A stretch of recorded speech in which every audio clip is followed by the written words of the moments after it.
Hey guys, it's Ashley from the Heavenly Hills Homestead, and today I wanted to talk to you about some of my top money saving and frugal homesteading tips and things that I've learned to do, and some of them I've learned the hard way when we started our homesteading journey. So come along with me and we'll have a little chit chat. So we've been homesteading for a few years now, and some of the things that we've been doing homesteading, like gardening for example, we've done before we moved on to the homestead. But a lot of the homesteading stuff that we've been doing here are pretty new and different. Before we moved onto this property, and here where we live now, we're on just over 22 acres, and we've got some pasture but mostly woods. We have a barn and we have a big garden and lots of space to grow on this homestead. But before, we were living on a suburb lot in a big neighborhood. We had a teeny tiny garden spot. It was one raised bed, and I had some pots, and really we were not growing much of anything. We were growing some fresh eating vegetables during the summer months, but that was it. We weren't preserving or doing any of that. So a lot of what we're doing here is new, and so all of these things we've been learning along the way. And I'm not made of money, so I can't do all the things the expensive way or just go buy the equipment that I want. Sometimes, and a lot of homesteaders know this, is you kind of have to make do or figure out how to do it without spending a bunch of money, or how to do it on a budget. And I have a few tips now that I've been doing this a few years that I've learned that have really helped me on our homesteading journey and doing it on a budget.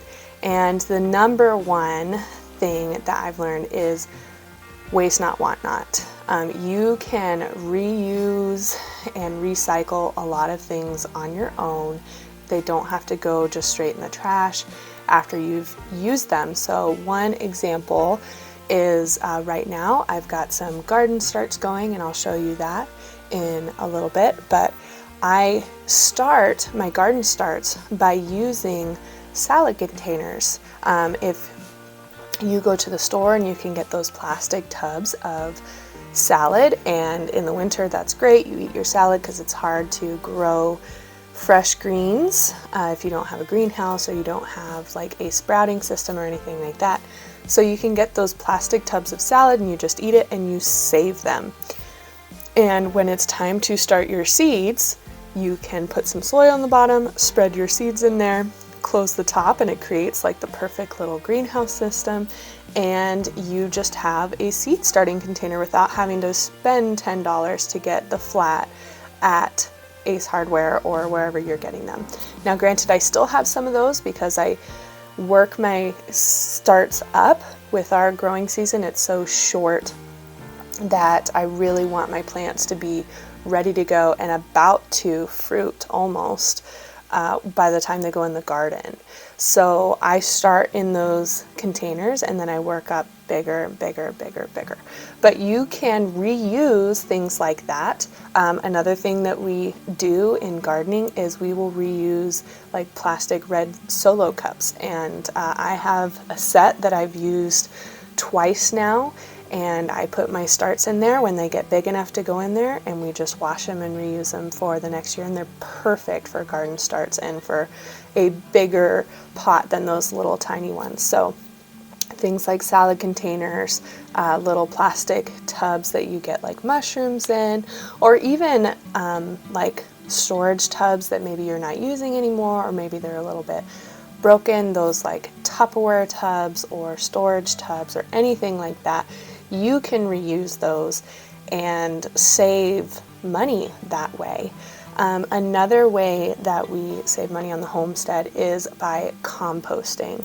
Not only are we not putting all of that, the food scraps and things into the landfill, which they just don't belong there, but we're turning it into a great soil amendment for our garden, which will help the soil, it'll help our plants, and ultimately it'll help us have more and healthier and more vibrant food coming out of the garden without having to spend a bunch of money to get the bags of compost or bags of steer manure, or even go somewhere else and get compost. You can go to some places and like fill up the back of the truck with compost. We used to do that when we were in the suburbs. There was a program where you could go and fill up the back of your truck for a certain price and fill it with compost, but we were bringing all of that in and spending money on that. Where we live now, I have a big enough garden where I can't afford to do that, because I would need loads and loads and loads and loads to get enough compost for my garden. So it's really easy to do it on your own on the homestead, and we put things like food scraps in there. We put things from our chickens in there, so like our chicken manure and the chicken bedding, it works really well to go in there. If you have other animals like horses or cows, you can put their manure in there.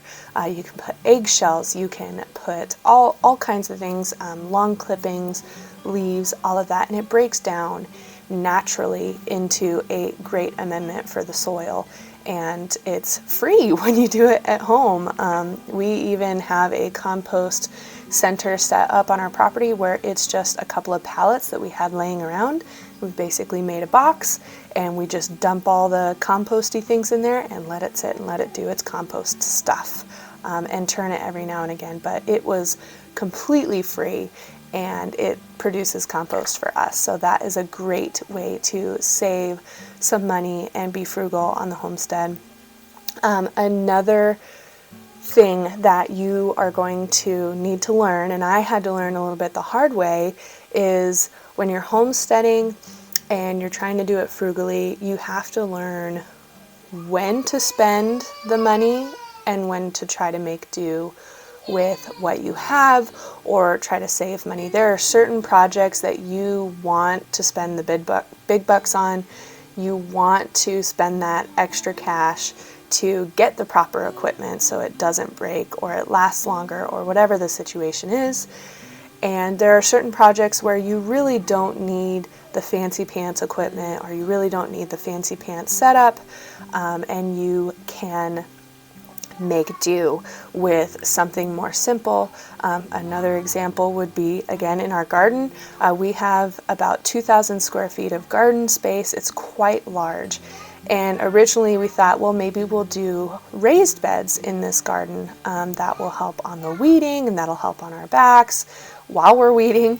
But when we started price comparing for the materials to build raised beds and do the fencing and then fill the raised beds with soil and all of that, and I'm not dogging on anyone who has raised beds, I think they're fabulous. But for us, when we were calculating it out and then just comparing more of a back to Eden style garden where you have the rows and then you have mulch in between, the cost was just night and day. And we decided that, you know what, it would be much smarter for us to save our money for a different project where we need to spend the big bucks on proper equipment or a proper setup, and we'll save money by doing a in-ground garden system with back to Eden kind of style, and we'll do mulch. And we even saved even more money because we borrowed a rototiller to till up the land and get the rows ready, and then we rented a wood chipper for a day, and that was, I think it was like $200 from the rental place, and we made all of our own wood chips for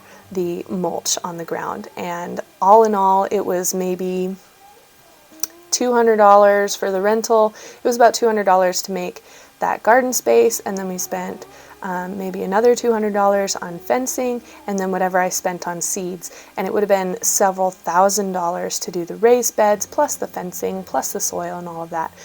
A project that we knew we needed to spend the big money on would be our tractor. On our property, we have to have a tractor. And yes, we did buy a used tractor, but we got a good used tractor, and we spent a couple $1,000s on that.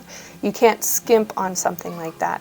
So when you're homesteading and you're trying to do it on a budget, really look at the big picture and sit down. It's really smart to sit down and kind of crunch the numbers and do some research and figure out, okay, what are the things that we need a piece of equipment or we need a setup that is going to last and it's going to be hardy, and we need to spend money on this. Otherwise it's going to break and we're going to spend even more money in the long run trying to replace the original. Or is this a situation where we can make do and figure out a different situation that's going to save a lot of money and it's going to do great even though we're not spending a bunch of money on it? So figure out when to spend the big bucks and when to save the cash. Another thing that we've had to learn on the homestead is learn how to prioritize things. We are daydreamers and we are planners, and my husband and I like to talk all the time about what we want to do on the homestead and what kind of animals we want to do here and what we want to grow, and in 5, 10, 20 years, what do we want this homestead to look like? But we can't do all those things right now. And we have to prioritize and again sit down and crunch the numbers and look at, okay, this is probably about what this project is going to cost, and this is how much money we have this year or this season to spend on projects like that. And as much as I would like to get my orchard going and redo my driveway and get cows in the pasture and maybe put some stalls in the barn and all these other things, I can't afford to do all of those things this year or this month or even within the next couple of years. So look at what are priorities for you on your homestead. Maybe there are certain repairs that have to be done if you're moving onto an older homestead, or maybe you're starting from scratch and you're having to build everything from the ground up. What are the priorities that are going to give you the most bang for your buck starting out? For us, that was getting egg-laying chickens right away because they'd be providing eggs for our homestead, for our family, providing food for us. They don't take up a whole lot of space, and they weren't going to take a lot of money. They didn't take a lot of money to get started, get their coop, get their run, all of that going. Another thing that we did were meat birds, because meat chickens is what we started with. They don't take a lot of money or a lot of time to get going, and they provide our family with food, so that was perfect. Whereas if we started out with beef cattle, that was going to take a lot more time, a lot more money to get the fencing prepared, to get all of their space in the barn ready for them, and they take longer to grow to be ready for the butcher. So, that was one thing where it's like, okay, we're going to do chickens first, save beef cattle for later. Yes, we still want to do that, but we kind of got to work our way up to that. So learn to prioritize some things, learn to be patient, because you can't do it all at once. And while you're doing that, speaking of frugality, don't go knee deep or neck deep in debt trying to get all of the things going. It's really wise to budget things out and try to be smart about things. Don't just go into debt trying to get all the things done and then get ahead of yourself and not be able to dig yourself out. That's just not a good situation to be in.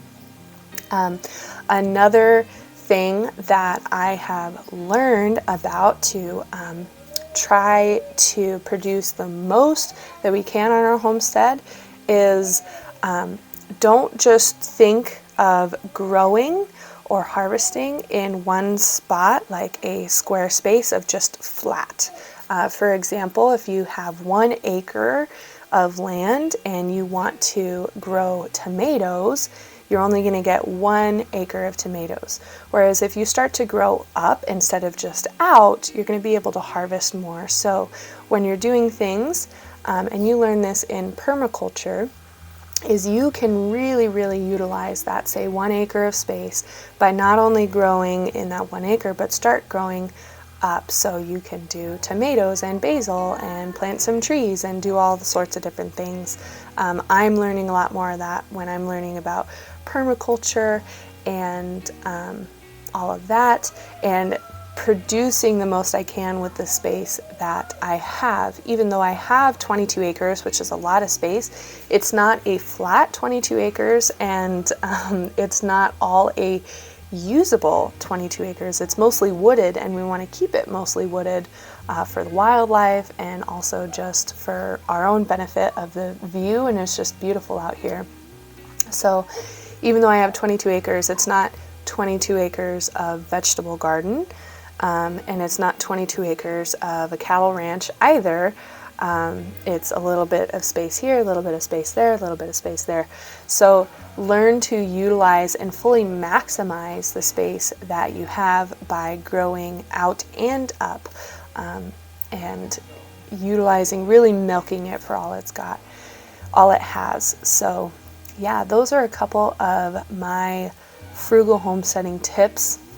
I would love to hear about what your frugal homesteading tips would be, especially from people who are maybe much more seasoned than I am. I'm still learning, and I would love to hear what you have to say. And if you're just getting started and you really liked this video, please give me a like and a subscribe, and comment below on what you'd like to see in the future on this channel. And until next time, welcome to the homestead.